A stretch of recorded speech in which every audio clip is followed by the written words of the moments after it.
Thank you for listening to this PodcastOne production. Now available on Apple Podcasts, PodcastOne, Spotify, and anywhere else you get your podcasts. The Steve Austin Show is brought to you free today by our friends at BetOnline. Get in the mix at betonline.ag and use the promo code PodcastOne for your 50% welcome bonus. BetOnline, your online sportsbook experts and exclusive partner of PodcastOne Sportsnet. The following program is a PodcastOne.com production. From Hollywood, California, by way of the Broken Skull Ranch, this is the Steve Austin Show. Give me a hell yeah. Hell yeah. Now, here's Steve Austin. All right, here we are, calling in the ring. You know, I'm talking to Amy Dumas, Lita. She's going into the Hall of Fame here in just a couple of days. And this is a question, Amy, that I get asked all the time. As long as you and I have known each other, I've always pretty much called you Lita. Yeah. So what do you prefer? Well, you're one of the few people. I've even have the McMahons train to call me Amy. Yeah. You know, they love to brand, like, they're like, I made you, so this is what I'm going to call you this. Right.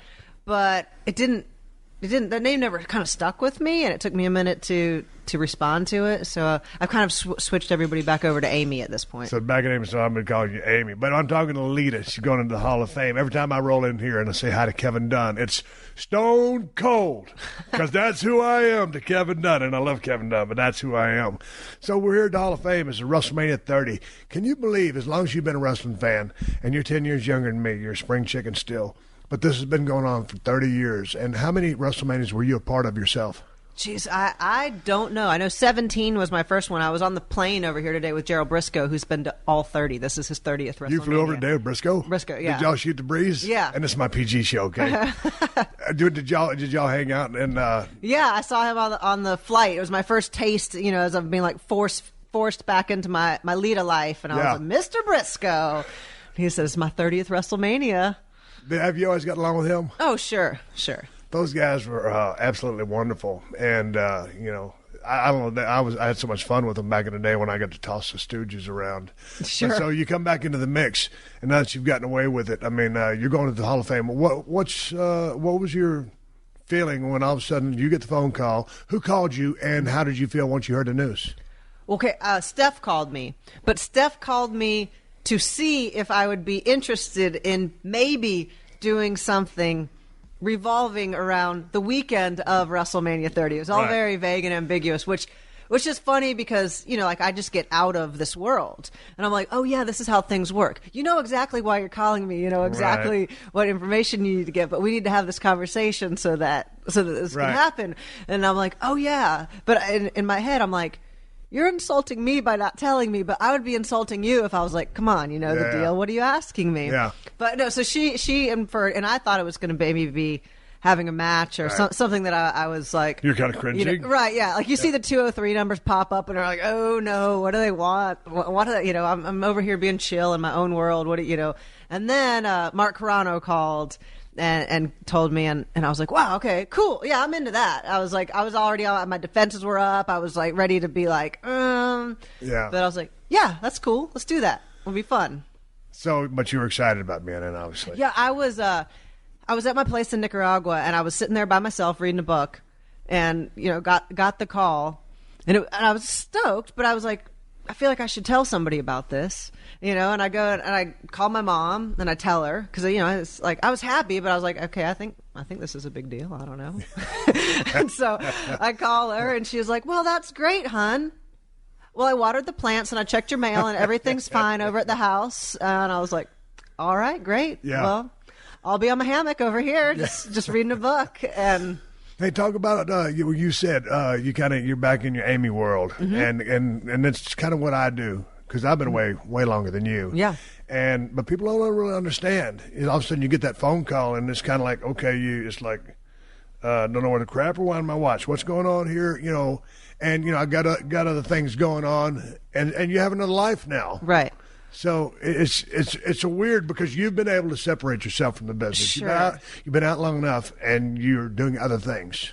Right, but there's that weird, like, you know, I'm in a great relationship with everybody here, and there should be no reason for me to be like, what do they want? Yeah. But it's like this cringe, like, and I feel a set, like, it's an indentured servitude, you know, like, I mean, of course, I can either not answer the phone, I can say, no, I have no interest, you know, like, so you're perfectly capable of doing whatever, they're not, but it's just like a weird, what's happening? Like your defenses automatically go up. Right. And then fortunately, and this whole time I've been pleasantly surprised and I've had nothing but an awesome experience. And even when I've come back to do like the 15th anniversary shows or the Raw 1000s, I still have a little bit of like, oh no, like why did I agree to do this? I'm not sure I want to be here. But then once I'm there, I'm like, it's great. It's fun. And it's great and fun because I'm just going to come here for this day and I'm going to see everybody and I'm going to have a great time. And like, I like the little cameos. Yeah. But I enjoy my own life. Yeah. My Amy world. You know? But you retired in 2006. Yeah. And I kind of rode off into the sunset in, I don't know, 03, whenever it was.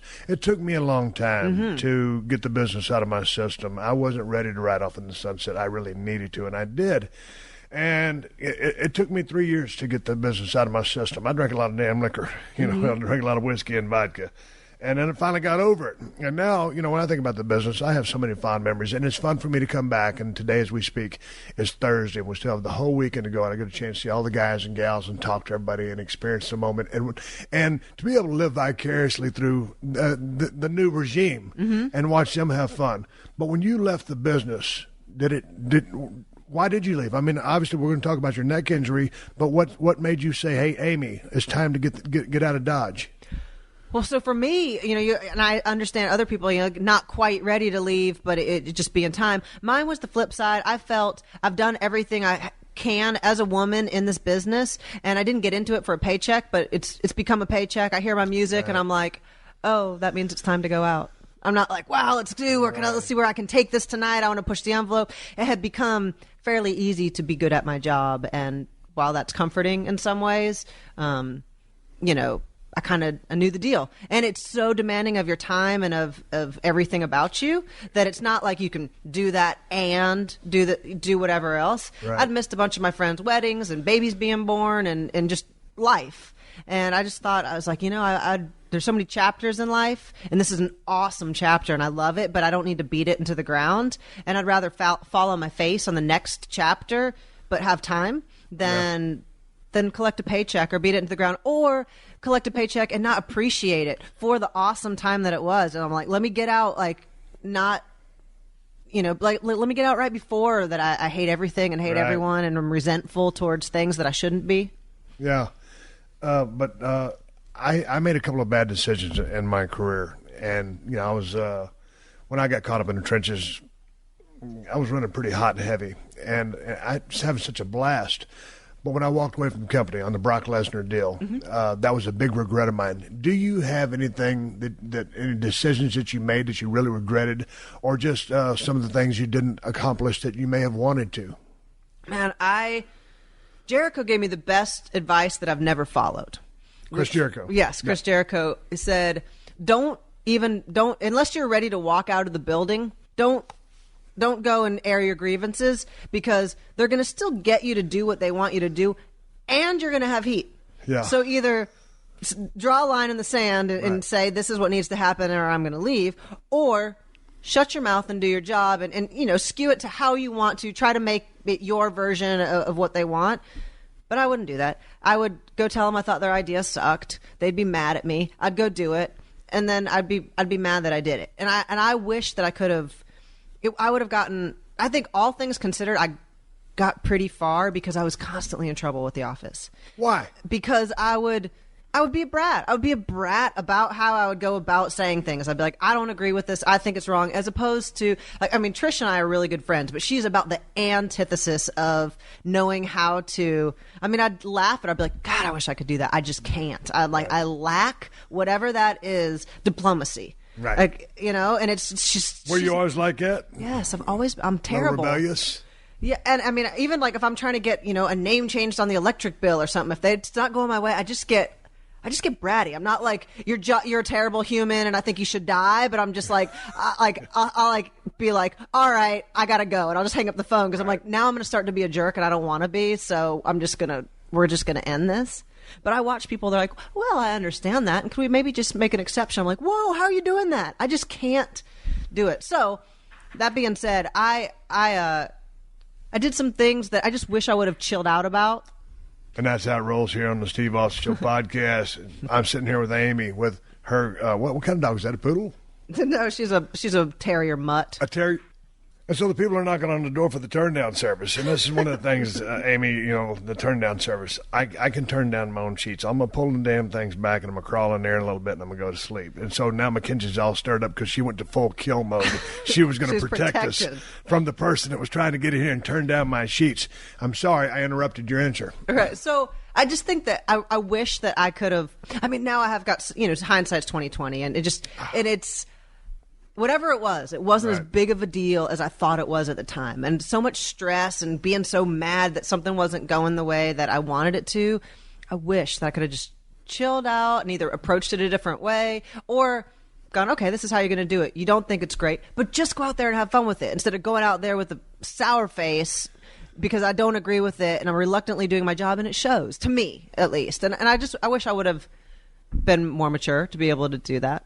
Well, here's a question I got for you. I mean, because, here in the WWE, and it's called Divas, but I looked at you as, you're a beautiful woman, but I looked at you as a pro wrestler.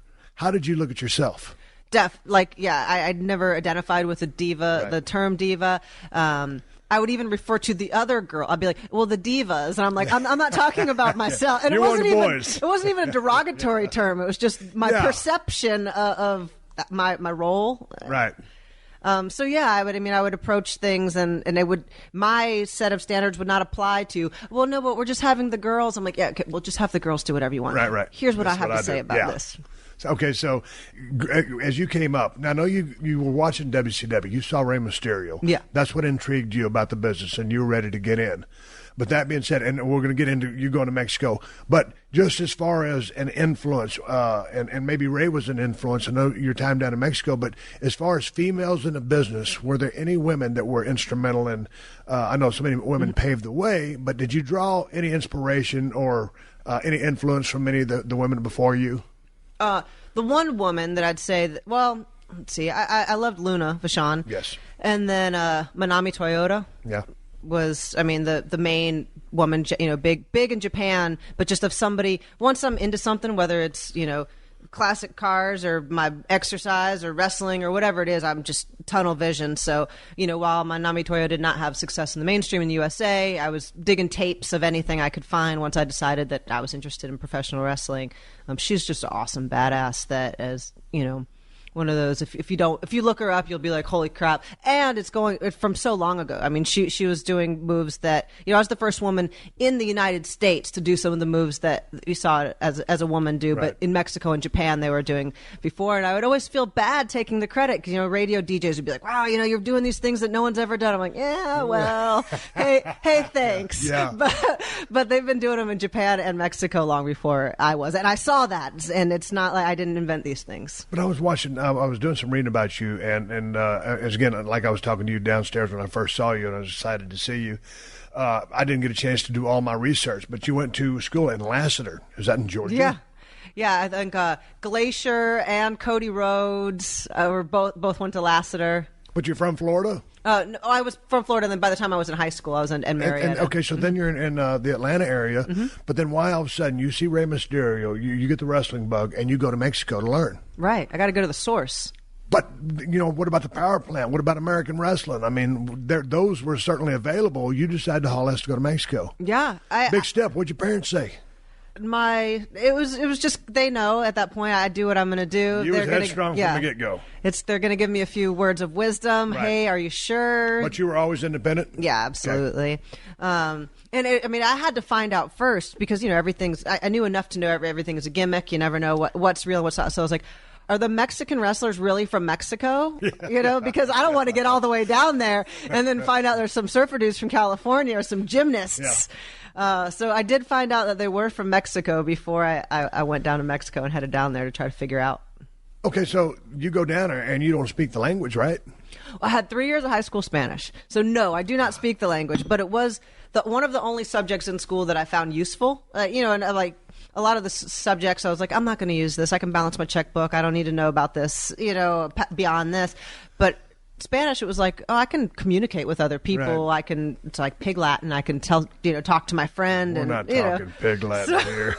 We're talking. It's like Carney. There's useful. There's did you places ever pick for up it. the Carney language? I would say the odd word here and there, but I never did just start having full blown conversations in Carney. Were you that person?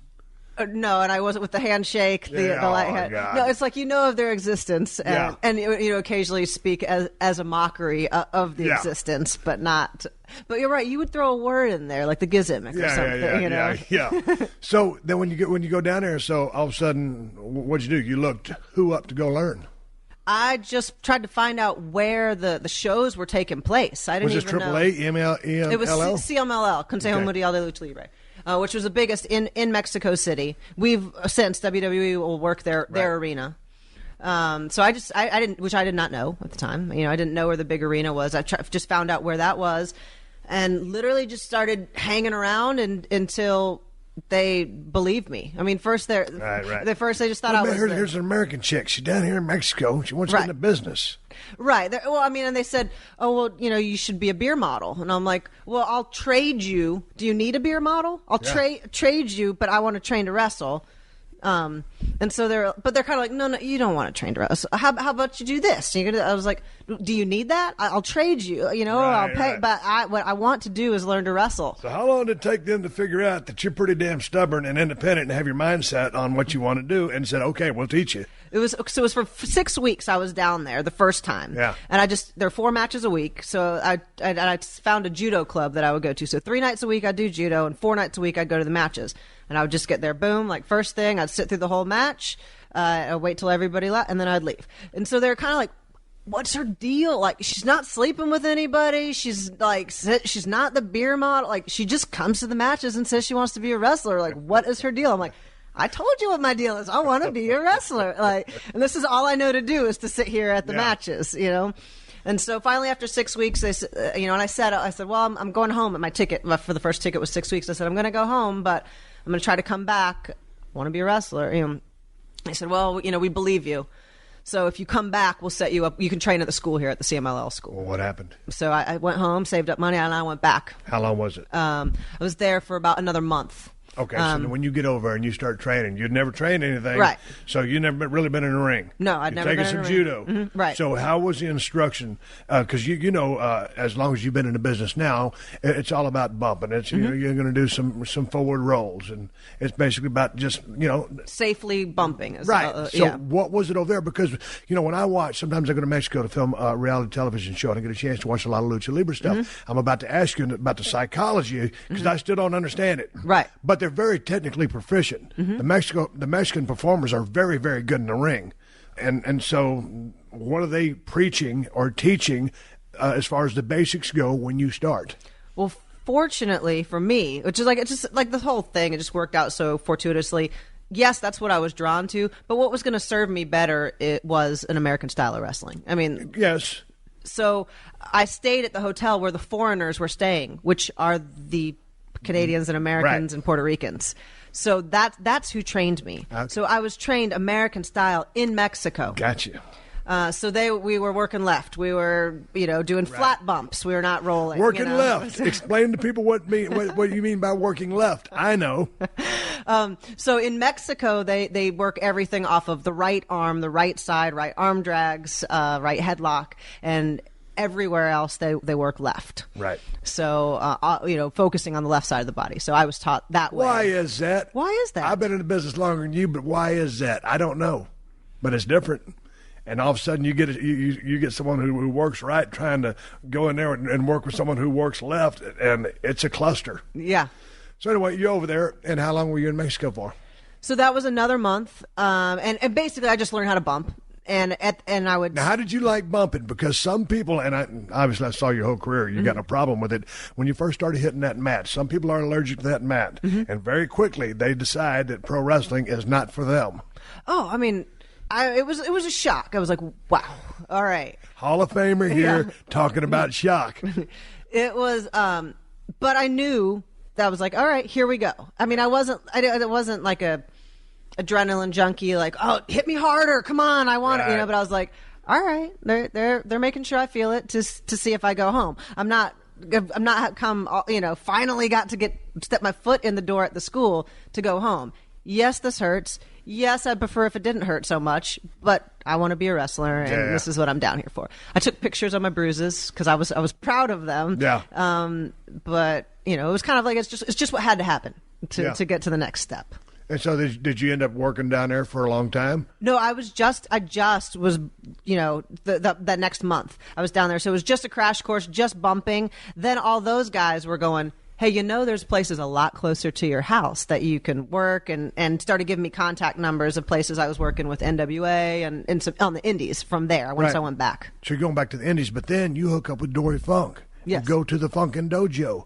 Now, Dory is extremely technical. He's one of my favorites of all time.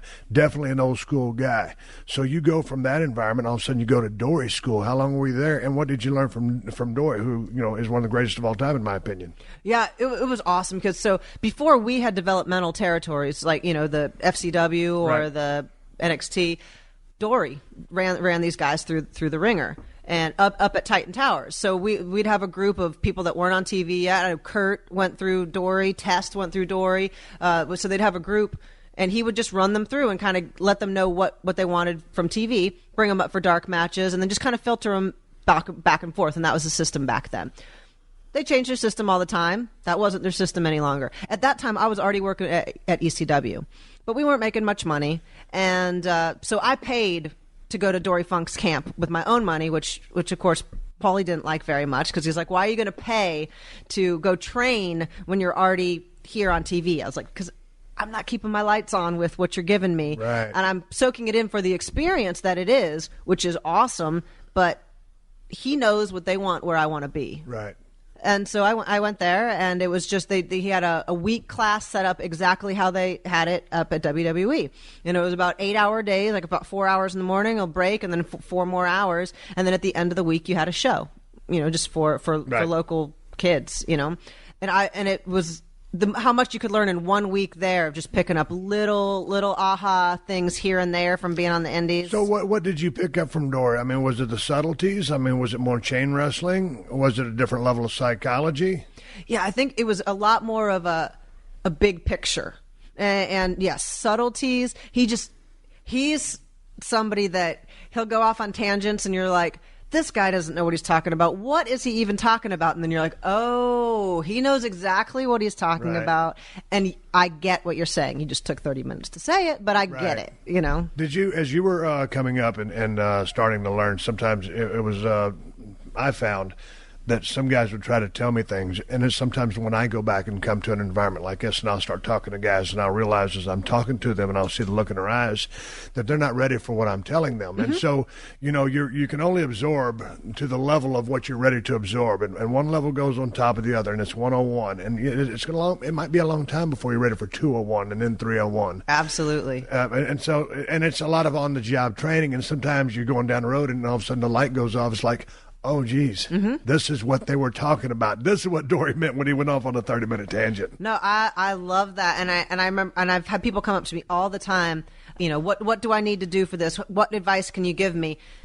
And I'll be honest, and I'll profile them. I'm like, this might seem so simple to you, but this is all I'm going to give you right now because it's all you're ready for. Right. And if we meet back up again, or you take that information and go somewhere with it, like we can have another conversation at another point, but you're not ready for option C because you just need to get here first. And that's huge. I mean, to be able to know what you're ready for and digest it as you can. Though we're apart these days, we're sharing more. And Geico would just like to say thanks. Thanks for sharing your savage dance moves. Thanks for sharing your DIY haircut fails. Thanks for sharing your inner lip sync star. Now it's Geico's turn to share too with the Geico Give Back, a 15% credit on car and motorcycle policies for current and new customers. And because Geico's committed for the long haul, the 15% credit lasts your full policy term. Visit geico.com/giveback for info and eligibility. Hey, check it out. I just received some new sunglasses from Shady Rays for the summer. They were nice enough to send me a few pair of their X Series, and I got to say they fit great and look cool. Shady Rays is an independent sunglasses company, so not some big corporation that overcharges for shades. And everyone knows sunglasses are way overpriced. Shady Rays is out to do it differently with premium polarized shades built for the outdoors and backed for life. The craziest thing about Shady Rays is their warranty. This is one of the best warranties in all of eyewear. Shady Rays will send replacements if shades are lost or broken for any reason.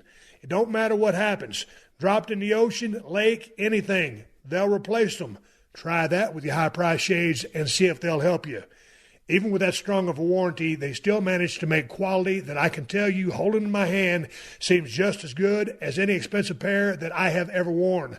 Polarized lenses that look perfectly clear, and most Shady Rays are $48. Shady Rays also provide 10 meals to fight hunger in America with every order placed and have provided over 10 million meals to date. They stand behind their product and told our team that if anyone has a problem, they throw profit out the window and do what it takes to get it right. Free returns and exchanges. You either love the shades or Shady Rays will pay to ship them back. That's it. Exclusively for the Steve Austin Show listeners, they gave us the best deal they have to offer. This is a Black Friday level deal. Use code STEVE for 50% off 2 or more pairs at ShadyRays.com. Buy one, get one free. You can get 2 pairs of shades for $48. Redeem only at ShadyRays.com, where you can find all their newest and best shades. The Steve Austin Show. The Steve Austin Show. You know, I'm talking to Amy Dumas, Lita.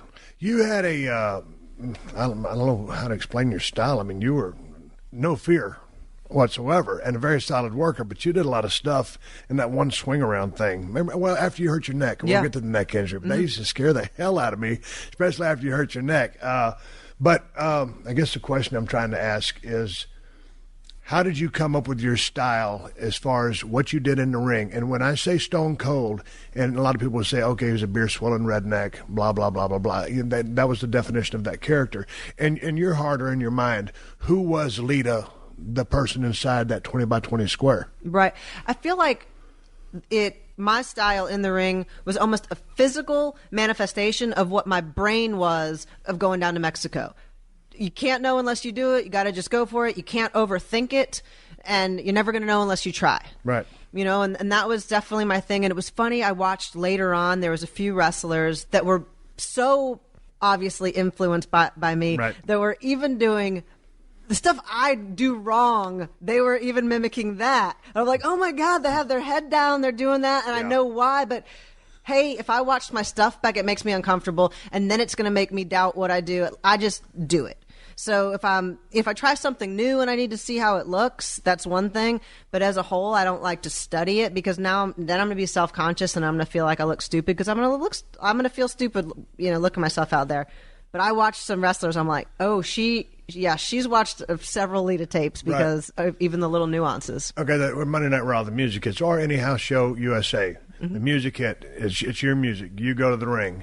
What are you feeling when your music hits? And then once you get on those turnbuckles and start doing your thing, what's going through your mind? I just remember feeling so at home. And so, like, I'm pretty shy and pretty introverted and don't really feed off of people. Like, I need to recharge by myself. Like, that's where I'm comfortable. But I'm just out there and I'm so uninhibited. Like, I love Halloween because I say you're not responsible when you have a mask on. Right. That's like where I am out there. I'm like, I'm not responsible. I'm being Lita, and I'm doing this thing. So it's not real life. I can go do whatever I want. You were traveling back in the day, probably with Matt and Jeff a lot. And so when you guys would ride down the road, I mean, because you didn't make a whole lot of trips with the gals. Right. So, but were y'all in the car talking wrestling? I mean, that's what it is, right? Because you're going down the road and talking about the matches, and that's where half the battle is won right there, just going back and reliving everything and talking about, okay, well, what if I'd have done this? Or, when I did this, I kind of lost them. The crowd dropped off. Was that what you guys were doing, going down the road, talking about the business and the match and, learning? Oh, sure. And, gearing up, always those house shows were like you were anticipating, or if you'd gotten word about what you were going to do on Monday, how to try to make that better. How could you make the most, especially when you weren't in the main event and you only knew you had a 5-minute segment and you're just going to go out there and do this. How can you make that the best 5-minute segment so that you get an 8-minute segment the next week and stuff, so yeah, analyzing. I liked spitballing all day long. Sitting there and watching myself would make me uncomfortable because I like to just soak it in my brain and then go for it. And I know too, like, people say, oh, you're really sloppy and reckless, and I'm like, well, how many people have I hurt? I haven't, it was loose, but my style being loose, but I knew exactly where I was hitting people and doing things. So And I think that's part of everybody's style. I mean, I'm certainly not a technical wizard. And then, after I got dropped on my head, I turned into more of a brawler. But some guys who were so crisp, it's great to look at, and it's very interesting. And it's, for a while, it's pretty. But then the slop has to come at some point with the fatigue. And so I always hated when someone didn't look, that far in a match where they should have been in that part of the match by just going, textbook, this is how you do it. And that didn't work for me. That's something actually that I always prided myself on. And then, sure, I'll do these moves, but I'm not crisp. But I'm where I need to be. Right. I see that you're not where you need to be, so I'm going to compensate for where you are, and I'm going to be over here. And, and that's one of those things, it's so unsung. And it's so invaluable skill to have, and it's so unsung because the crowd or even the other wrestler doesn't know how much you're overcompensating and working yourself in there. To try to compensate for the fact that they're not in position. Right. Well, you did a lot of interesting moves, and I guess Lucha Libre inspired. Sure. So then were all of the gals that you worked with comfortable with working with you, or are they scared because they couldn't pull off some of the stuff and be able to give you the base that you needed? Because what was that one move? Was that a Hurricane Rana? Yeah, sure. And some of the swings like that, were they worried about working with you just from not being able to take care of you or be in the position they needed to be? Because it wasn't an every night occurrence that they were working with someone who could do what you did. Sure. I mean, and that's why a lot of those moves, not only did I just perform on the guys, a lot of them, like even the moonsault is the finisher. I'm like, you just lay here, I'll do the rest. I can move, I can position in a different way, even if you're laying in a different spot.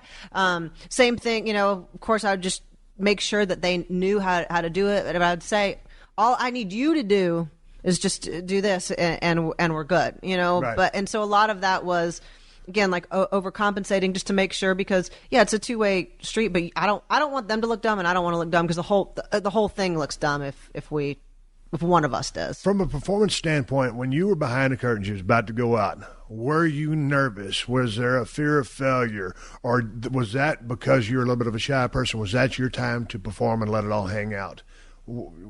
No, I see some people backstage and they're jumping up and down and amping themselves up. I'm the opposite. I need to zen out. Right. I'm just I'm quiet. It would look like I'm almost bored or sleepy before I go out there, because I'm just all right, it's cool, I got this. And then when I go out, it's balls out. It's anything goes. Okay, the adrenaline that happens during a match. I've always talked to people about it. I mean, there's nothing like it in the world. How long did it take you to come down after a match? See, I don't know, because we always had those long drives. So by the time, at some point, it was good that you had that, because you could never, a lot of times if you say, I'm just going to get up and drive in the morning, even though I prefer to drive at night, because it's, this, that, or it's a long drive, or the hotel is a better deal at this, whatever. You'd shoot yourself in the foot, because you go back to the hotel and you didn't have a drive, but you're wide awake because your adrenaline's still going for a few hours. You were a 4-time women's champ? Yeah. What was the proudest moment of your career? Was it the first time? Was it anything in particular? A hell of a match that you had? Was it, a feud with Trish Stratus? I mean, what was your defining moment that you felt personally affected you the most, or you were most proud of? I'm most proud of the last time I won the title. It was the main event in Raw, on Raw in Charlotte, and it was just Trish and I. I'd been in the main event several times, but it'd be with people, or even Steph and I were in the main event, but Rocky was our referee, Hunter ran down, and we had props, we had. Yeah, that's the pain in the ass to work around so many times when you're trying to time this out in your head. Have your match. Go ahead. So it was just Trish and I. Main event, 2 girls, never been done, no props, just us. And we had 2 segments. And so just from not only, sure, I won the title, but it's to have 2 women and to have all of these internal variables, and like we were just talking about before, knowing where to be, knowing when we needed to crash to break, what needed to happen. They're adjusting things during our match because the time is happening, and to being I got it. What do you need? And they throw another wrench, and we're like, no problem. What else do you need? Right. And being able to hold the crowd, hold the rating, and adjust on the fly, just personally from going, I got this. I have it figured out, and you're always learning, but this feels good. Okay, you and Trish in the ring, 2 Hall of Famers. Who's calling the match? Who's directing the match? Right. So we talk on the front end, but we were both really good about trusting each other. If I was, depending on who the heel was, we'd let the heel dictate. and we have pretty good telepathy out there. So it would be, I mean, and we're talking almost like sentences out there. I'd say keep going, and she'd be like, yeah, I know, like, you know what I mean, because she was already thinking what I was like, hey, we were gonna just hit this real quick, but they just bit, right, so let's stay on it, right. and you know, or she'd just do it, and then afterwards we talk, I'd be like, yeah, I knew we were just gonna hit that, but it was, she'd go, yeah, nope, I heard it too. That's what needed to happen right there. What gave you guys such good chemistry? Was it from just Jump Street? Or just something that y'all developed because y'all were good friends?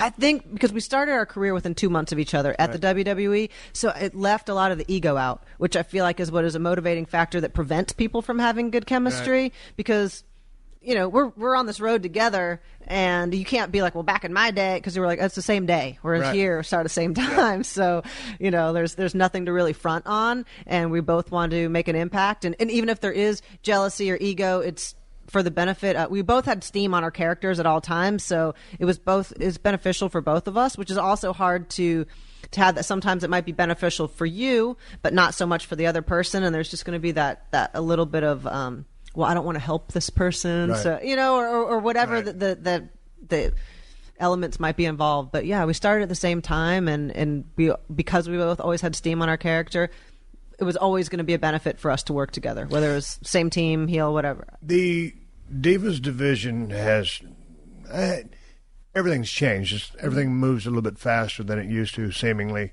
The crop of superstars is a little bit greener these days than it was back in the day, and they have some very bright. They have some heavy-duty cats, I think, on the rise. They're going to be big superstars, and it's taken a while for WWE to cultivate that. But going to the Divas specifically, there's a lot more Divas now than there used to be. Yeah. And do they get enough TV time? Is there too many of them for them to get enough TV time? Right. I mean, it seems like you don't see a lot of them until it's a big free-for-all. Right. And then because it's a free-for-all, you're like, I don't even know what's going on right now. And free-for-alls are cluster mucks. Yeah. I mean, let's face it, you know, they can really turn out to not be so great and tough to work, and it is what it is. Sure. I mean, when I was in the locker room, was fortunate that the characters were kind of being developed one by one, and it might mean you hung back for a minute, right? But then you had a better developed character to go work against or work with, right? I think we've kind of gotten away from that, in both male and female. I remember there was a time way back in the day, it was sometime in the late 90s, and, well, it was probably 99, 2000, give or take, because I was about to go get a neck surgery. You had just come into the company. When did you come in? I was hired in 99. Okay, but it's about then, or maybe it was when I came back, but you were meeting with a little frustration. And I guess the office were kind of giving y'all a push, and they kind of stopped y'all. And we were talking a little bit back in the day. So what was your relationship with the office? You know, some people go in there and they start talking events. I love a guy to death. But, hey, man, I've been at knockdown drag-outs with that guy. Sure. You know, he's a Jedi mind trick. I've seen guys walk in there, and they're all pissed off. And, you know, they got to get things straight. They're working too hard. Their push ain't strong enough, and they're not making enough money. And all of a sudden, they walk out, and everything's hunky-dory, and it's fine, and they realize that they didn't get anything accomplished. How was your dealings with the higher-ups, and who was your go-to person as far as, you know, you having your communication with the office and the powers that be, and your direction, and being able to convey how you wanted your character to be presented and your storylines? Man, that's a really tough question. Well, I asked you about 50 things in 5 seconds there, but well, the reason it's tough is because, I'll be honest, you're probably one of the main people whose opinion I trusted and that I felt comfortable going to, and I never felt like I had someone in my corner in the office, honestly. Right. And that was it was annoying. You know, it was annoying because I loved the business so much. I wanted to, like, they had trouble right before I was there with other, you know, with Divas going off and to do them building them up and then going off. Right. So I kind of got a little bit of the brunt of that. Like you're not jealous, but you get the brunt of the past. Yeah, don't build up too much. You're gonna leave us. I'm like, do you know what I did to get here? Like, I want nothing more than to just be here. Like, they're being so defensive, like thinking I was gonna. I don't know. It was a bummer. I felt like, dude, I love it here. I'm trying really hard. But everyone's on the defensive, and I never felt like I really had somebody rooting for me. I felt like I got over despite them wanting me to. They're like, well, she's already here, and they're chanting her name. I guess we got to do something with her.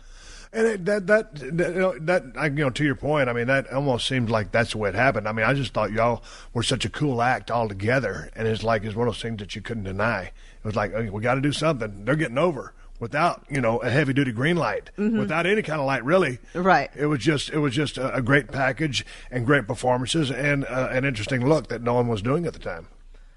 Yeah, and so I mean, it was like, you've got this. We would just go with it. I mean, and that was something Trish and I have talked about this. We were hired at the same time, but she was their money. She's this Canadian fitness model, and she has this killer look, and they're gonna like do these packages, and they send her down to the Bahamas to take these shots, and they're like, dark match, maybe jacked if you're lucky, Yeah. But then, and it took. So it's like my thing kind of took off inadvertently, whereas hers was cultivated. Right. And it kind of just typifies our whole yin and yang thing. And mine kind of the same way, too, to your, maybe along the same way as you. I want to talk to you about your neck injury. You were filming Dark Angel. Yeah. And so you were doing a deal with a stunt woman and crash landing. And your neck, 3 broke vertebrae are cracked. Yeah. What was the story on that? And it was your first TV gig? Yeah, that was my first TV gig, my last TV gig. First and last. And that was when you had talked about going out there and doing all these moves and just feeling like I can be wide open in the ring. I had kid power. I was invincible until then. I mean, Right. And it really took my invincibility out of me. And that is what, screw the pain, screw the time on the shelf, but taking my invincibility away was like the biggest bummer. That and the fact that I for a long time, like I wanted the girl that dropped me, I wanted her neck to be broken. And I didn't like carrying that around. Like I'm like, if I see her, like I want to attack her, and I don't like feeling like that. Right. Like, Do you still harbor those feelings? I don't now, just because I'm like, whatever. It's like, it's not just even something that I think about, but it took a long time for me to even shake. Like I was like, I hate her. And I don't even like that I hate her, and I wish I didn't. Right. And I felt like a jerk, but who I talked to about it? I talked to Draws, and I was like, how can you forgive? I'm walking, and I'm going to get better. I feel like a jerk for even bringing this up to you. And he's like, no, let's talk about it. He's fine. We were friends. But, after talking to him about it, and he, I was like, all right, if he can do this, I can too. Not today. I'm not just going to go, okay, today you said so, and I'm going to do it too. But I was like, I'm talking to Draws, who's never going to walk again. I'm going to walk again, and I'm going to wrestle again. I need to just chill out and figure out how to reflect and grow from this, and not focus my energy on negative and be hateful. But I need to let me give myself to be negative for a minute, let me get it out. Yeah, you got to do that. So you're doing the thing. The deal happens. You get smoked. I mean, so what? Bring an ambulance on the scene. They put you in a collar. Oh, hell, her neck's broke. And then you're right to surgery, because you made a couple rounds, didn't you? Yeah. We were only like a week into shooting. And I was there, here at WWE, protocol. I'm like, here's the trainer, this is the doctor, this is how we do things there. And so I'm laying there after the move went wrong, and they said, oh, let's just go ahead and we'll just take a break. And I'm laid out on the wrestling mat, and I'm like, yeah, I mean, because I can't. I'm on a break right now. I can't move. Yeah. And they said, well, they said just give you a few minutes. I said, and they said, if we need to, we'll just walk through the rest of it. We don't need to be physical with it. And I'm laying there. They said, are you okay? I said, well, I can move my fingers and toes, but I can't get up. They said, oh, you just got a stinger. You'll be fine. And There's a movie set telling you just got a stinger. And I'm thinking, I hope I just got a stinger. I mean, I didn't, but I hope I did, And so after about 5 minutes of just laying there, and I'm just laying there, it's this weird, helpless feeling, because I don't know who any of these people are, who to ask for, what to do. And, from being there, it's normally them being the office or medical going, you took a really bad fall. We need to look at that. And you're like, no, I'm fine. Don't worry, I'm going to ice it. And they're like, no, well, just to be safe, let's look at it. Well, I'm going, I think we should, I think I'm hurt. And they're like, roles were reversed. You're fine. Yeah, no, you're fine. No, I need to be looked at. Right. And then, I mean, we're just so used to being tough. And so the last thing I was like, wait, I think I'm pretty tough, but I think I'm hurt. You are. So, but they don't think I'm hurt. So I guess I'm not. Right. Well, and so after 5 minutes, they said, all right, can you get up? And I was like, well, I think if you push me to a seated position, I could stand up from there. Are we supposed to move me, though? Yeah, you know, yeah. I'm just like, Everything yeah. Isn't there like something with head injuries and neck injuries that you're supposed to just leave there? And they're like, okay. So they literally came under, put two hands under my shoulders and just pushed me up to a seated position. My left arm didn't work. I thought maybe I landed on my shoulder or something. Mm-hmm. So I just took my right arm and held my left arm and just like got myself up to a stand and just kind of stood there. My traps and shoulders are jacked up to my ears trying to support my neck that's broken. My other arm is like, you know, up holding, and just kind of stayed like that. And then they just kind of were like, and just walked through the rest of the thing. And I'm like, okay. And I mean, and I was hoping, I'm like, I'm going to go home and take a bath, and this is apparently going to go away because nobody else seems to, everybody else here seems to think it's going to go away, you know. And I couldn't take my clothes off. I couldn't move. I couldn't. So what did you do? You call and go to the doctor? What do you do? I said, okay, so I think hopefully after I take a shower, everything will be fine. If it's not, is there someone I should call? And they're like, I don't know. I mean, maybe just ask at your hotel if they have a doctor, because they didn't want it on there. This is in Los Angeles, right? It's in Vancouver. Vancouver, okay. Mm-hmm. And they just like, they didn't want it associated with their. I guess if you call the hotel, they can refer you to a doctor. And I was like, all right. Call the next day to the hotel. Who was like somebody like if you have allergies or something when you're on vacation, it's not like you know. And so he comes to my room. He's like, okay, move your head up, move it down, move it left, move it right. You know, which is of course I'm like, okay, I can't. And he's like, all right, well, here's some prescription, and I mean, I guess you can't do the show. And I'm like, I mean, all right, like who's making these calls? Like, I just don't know. Like, it was just so uncomfortably out of my element. And I remember having this with other major injuries that by the time I finally found out my neck was broken, I was kind of like, see? Yeah. Told you. Like, part of me was like that, but then part of me was like, now I gotta have surgery, and now I'm like screwed up. But like, I didn't want to have like caused all that like commotion and then be like, it's fine. Like, would you just fine? Here's your stupid X-ray. See, told you everything's fine. Go on and shut up. But so same thing when my knee. I tore everything in my knee, and I couldn't finish the match. It was the only time I've never been able to finish the match. Right. And I was thinking, even out there as we're switching the finish, and I'm trying to get through just to like.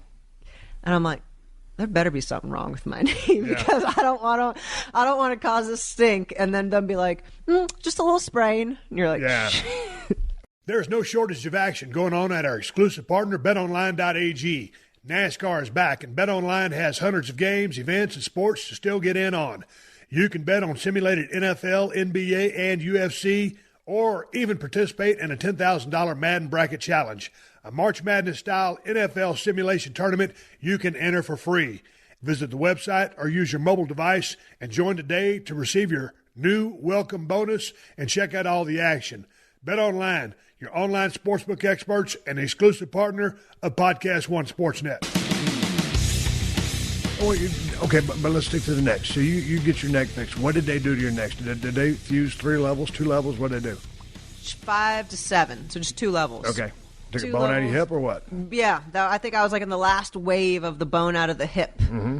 So I have nothing else to compare it to, which, of course, that was the bitch to heal, the bone out of your hip walking around. Doesn't really bother me at all. Yeah. Not now. No. Yeah. Do you feel it? Do you have like a divot still? No. I got a chunk. I built mine up with a beer. Oh, but that's no what divot I'm there for missing. me. I've got a big divot out of my hip still. Yeah, because you had your neck done by Youngblood, and when Youngblood, when I woke up, he goes, I took a big thick bone out of your hip or your iliac crest. He goes, so you used to be 6'1", maybe you'll be 6'2" now. It's kind of ribbing me. It'll help me on my basketball game. So you were down for, what, 15, 17 months? Yeah, 15 months. So then you come back, and you're ready to get back in action?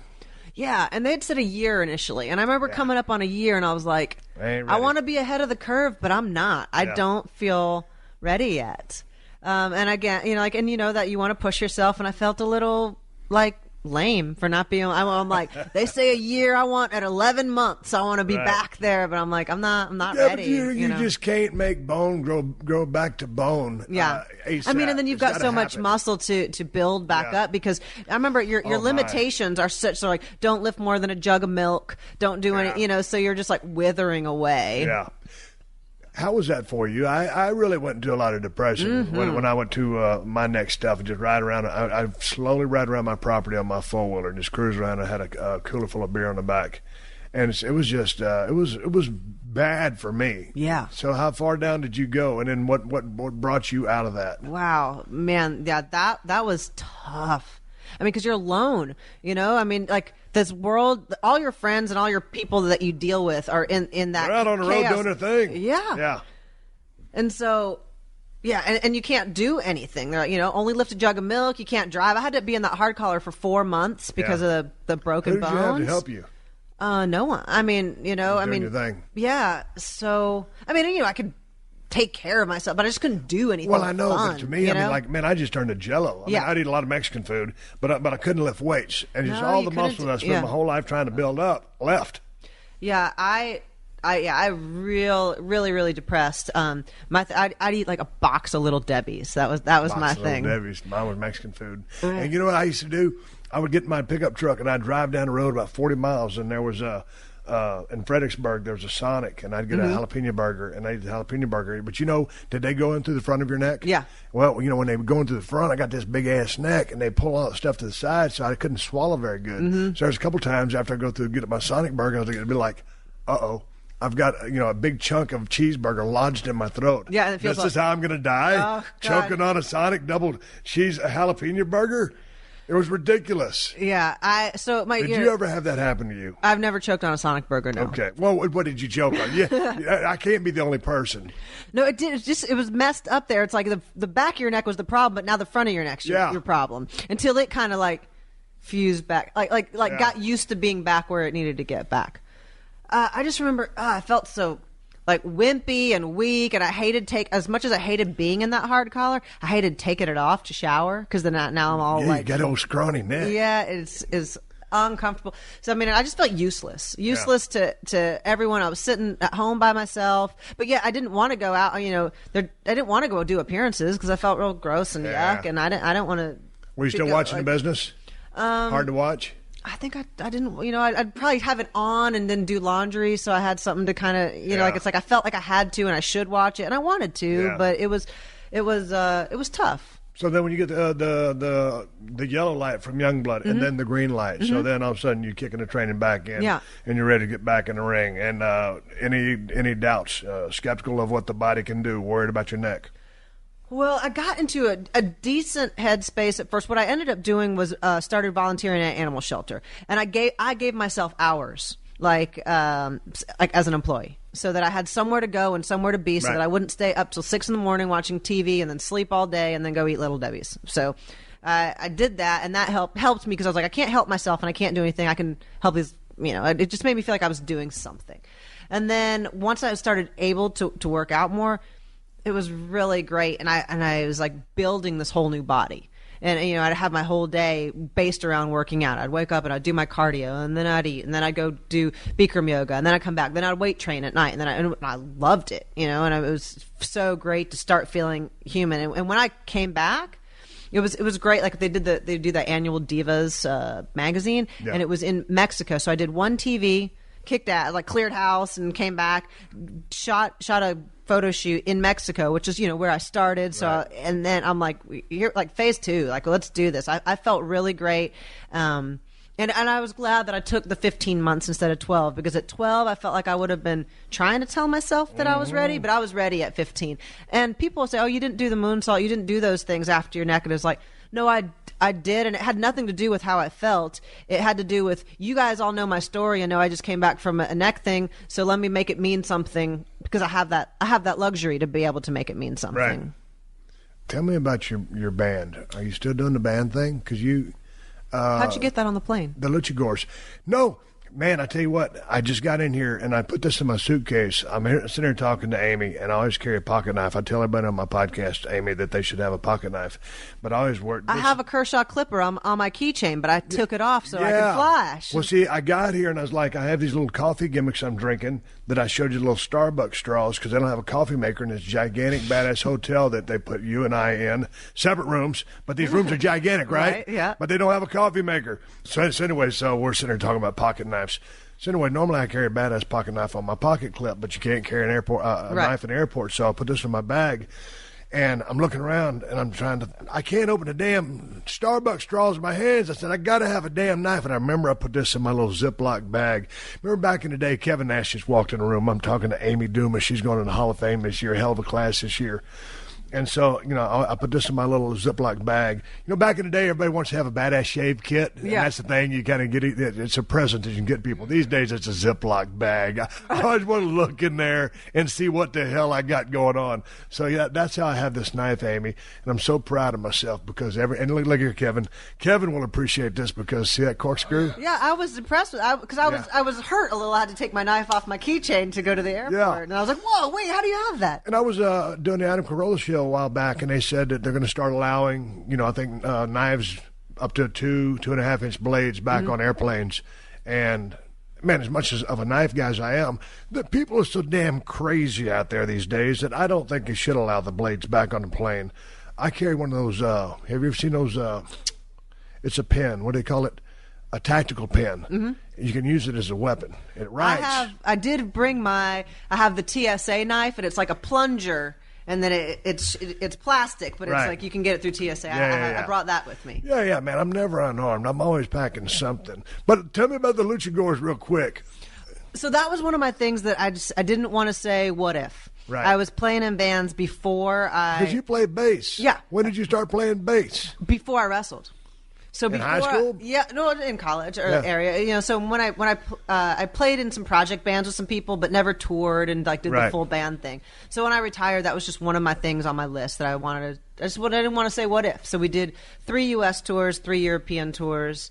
And on that last one, I lost some money. And I was like, all right, I saw what happened. I did it. I've got that chapter. Check. So what kind of music did you grow up listening to? Were y'all punk influenced or what? Yeah, I just grew up on 80s hardcore punk rock. It's like skate music. I skateboarded and I've transitioned that now into surfing. And my wife is heavy duty into the punk scene, and I can only name a couple of bands. What was it that drew you to the punk scene? God, was it the rebellious nature, or was it the music itself? It was both to me, and the music embodied the rebellious nature. Right. It was, if you didn't get it, you didn't get it, and I didn't want you to get it. Right. And so if you're in, then you're in, and you're one of us, and if you're not, then stay out there, and we're just going to kick and scream about some stuff, and nonconformity. Yeah, absolutely. So you played bass, but you sang as well. Yeah, and in my band, I would play bass and I would play guitar to write. Yeah. But on stage, I didn't want the cumbersomeness of having an instrument in front of me because I would jump all over the place and jump on people, and so I just sang whenever we'd play live. So you're not doing that anymore? No, I had that chapter. I know. you're so interesting. You're clipping along in pro wrestling, and okay, it's time to end this. And the luchadors, okay, lost a little money. It's time to clip this. Tell me, you got to tell me about this place in Nicaragua we got, because basically you spend most of your time in Atlanta, and you're heavily involved with animal rescue stuff because you started Adore. Yeah. Amy Dumas. Operation Rescue and Education. Yes. Yeah, so I did that from, branching off with my neck and getting involved in the animals and stuff then. It kind of really being therapeutic for me when I couldn't take care of myself to be able to take care of something else. But so I did that, and then with finding this whole Nicaragua chapter it's almost like the whole full circle thing. A lot of things I feel like come full circle, and I had always attachment to the Latin American community from starting in Mexico, and then just kind of going down there and having my... It's like a whole other world. Yeah, but had you ever wrestled down there? Because I know you were down in Mexico, but okay, when you went to Mexico, that was Mexico City. Sure. So then how in the hell you say, Nicaragua, I got to have a place in Nicaragua. How's that happen? Well, they make it really hard for you to own land in Mexico as a foreigner. Right. So I wanted to, I'm always trying to learn something new, and I'm okay at Spanish, but I wanted that to be something that I delved into deeper.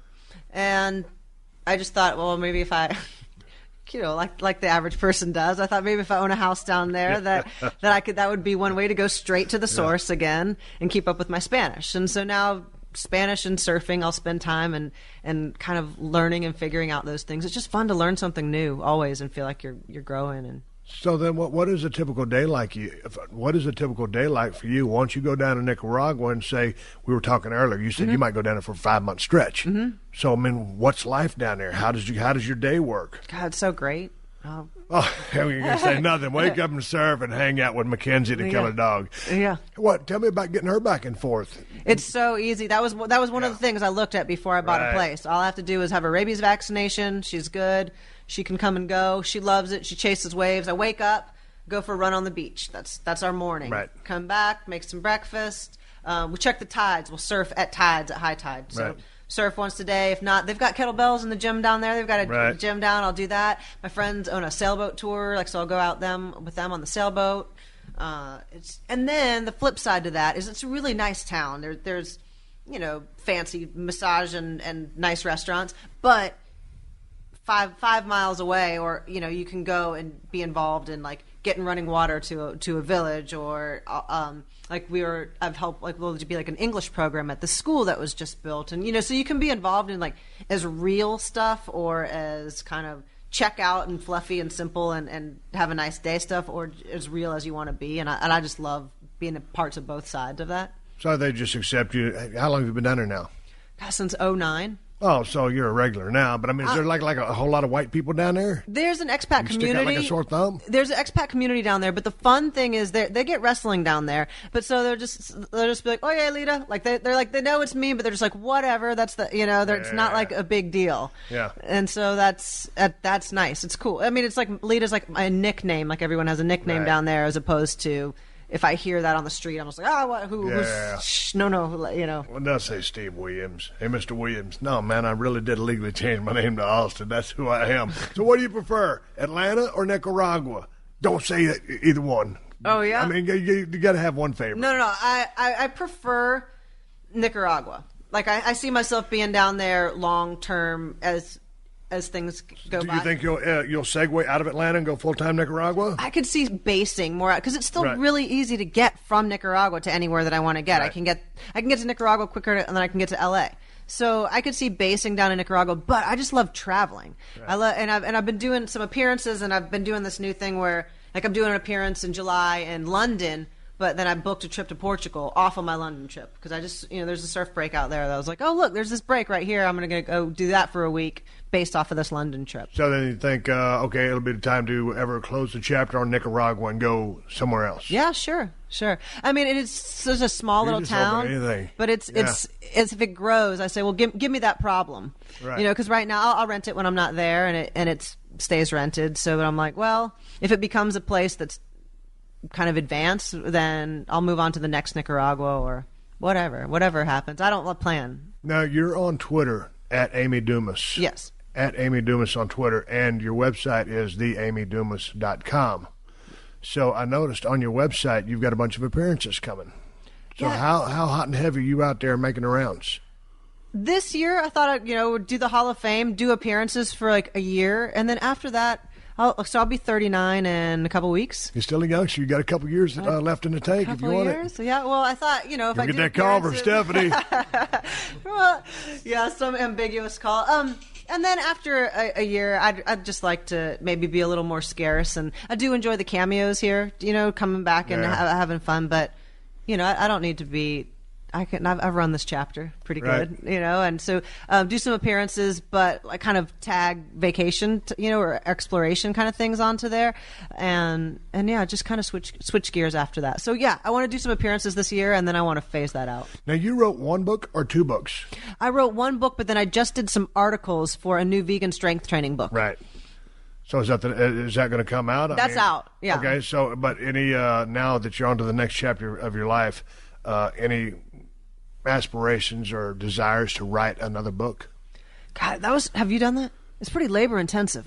Well, I'm trying to write one right now, and it ain't going worth a damn. And I wrote the first one, but basically that was Jim Ross and Dennis Brent. I was talking to them, and I recorded some stuff. So I'm like ADD. I'm crazy, and so it's not a good process for me. But the fact that you did one, I just was interested. Well, so what do you think? So I was thinking, because that's what I initially thought when I was kind of reading. I was like, I should write another book. I've had so many. Sounds like a great idea. It does. Sounds like it.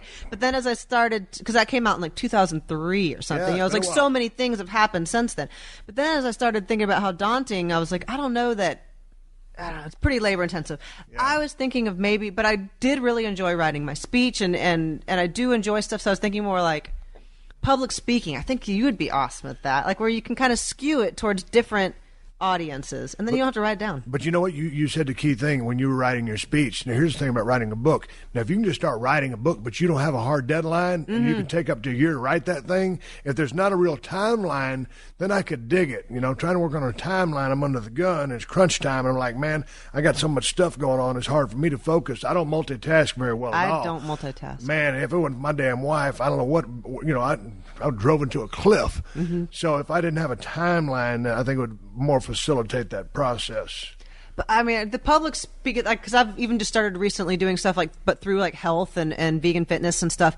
But just the speaking, because you can have an outline, and I'm like, I know what I know, right? So I can just talk. Right. It's well, yeah, I could do a Q&A because I mean, I always got a bunch of answers if people got questions. But let me ask you before we wrap this whole shenanigan up about the vegan lifestyle. Are you a vegetarian? Yeah, I'm vegan. Now, my wife is a vegetarian. She's the only first vegetarian I ever met, and I can't believe we've been together for 10 years because it was so foreign for me to hang out with a chick that didn't eat no meat.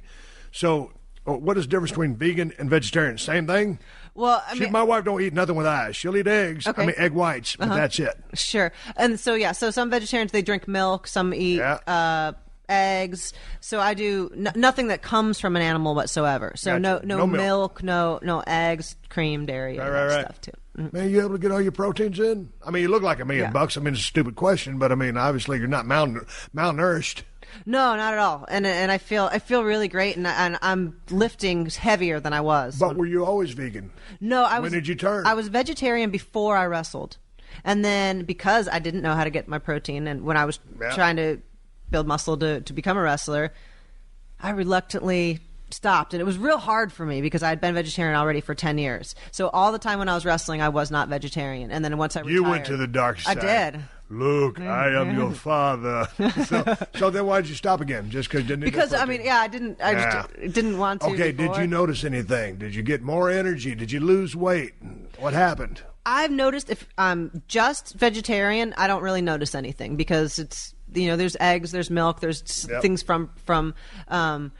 But now that I've been vegan for a while, I feel a lot better, and I'll even say like I've done extensive juice fasting. But somebody can be just as unhealthy as being a vegan as they can not, But it's like, but vegan and like no processed foods, none of this. Like I'll notice a huge difference in how my back feels. And I just came off of a long juice fast. I could put my hands on the ground, like bend over, put my hands on the ground. I never can because my back locks up.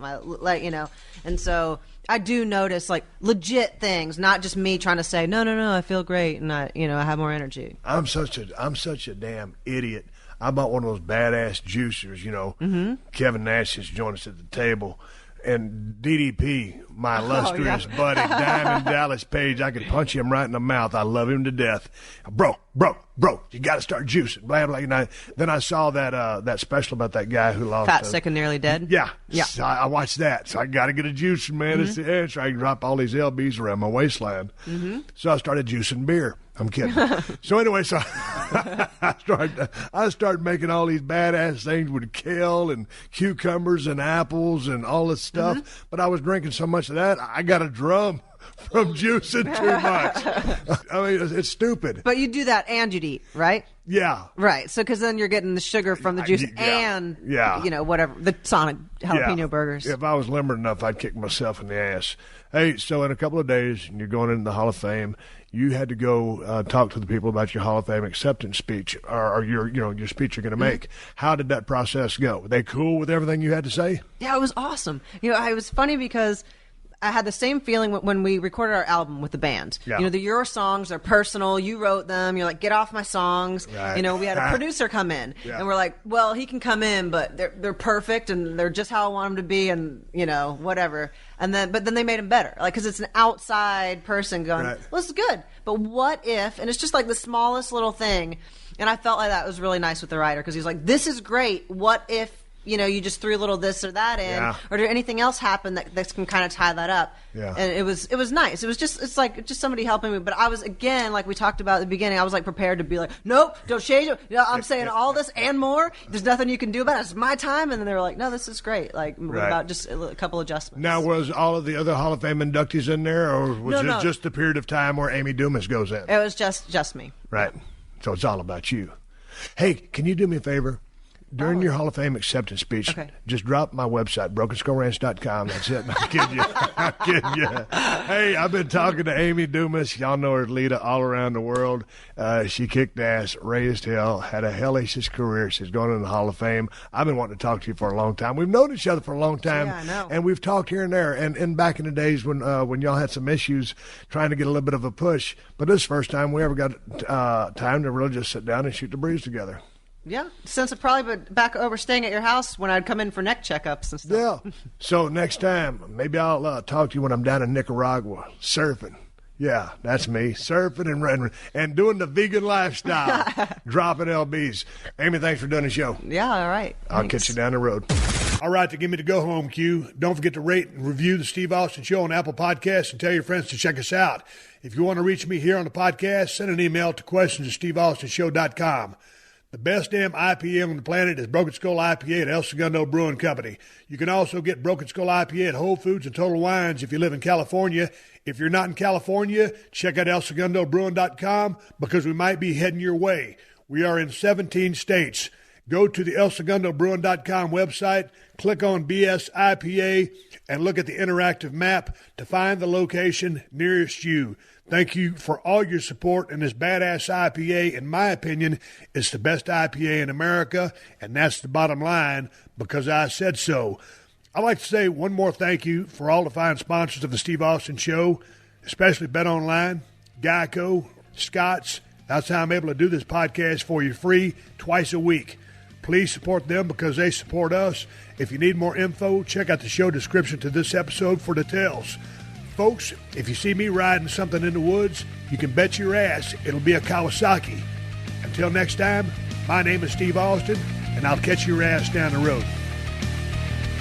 This has been a Podcast One production. Download new episodes of The Steve Austin Show every Tuesday at PodcastOne.com. That's PodcastOne.com.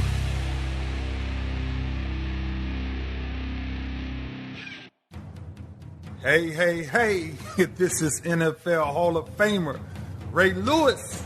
I'm excited to announce the launch of my new podcast, Everyday Greatness, the Ray Lewis Podcast. I'll be talking with friends, family members, old teammates, athletes, celebrities, moguls, and guess what? I'll be talking to you. Listen, this is all in the search for everyday greatness. So I'm asking you to come along with me on this ride. Download new episodes of Everyday Greatness, the Ray Lewis Podcast, on Spotify, Apple Podcasts, and on PodcastOne.com. It's not what you have, it's what's inside of you that actually inspires greatness.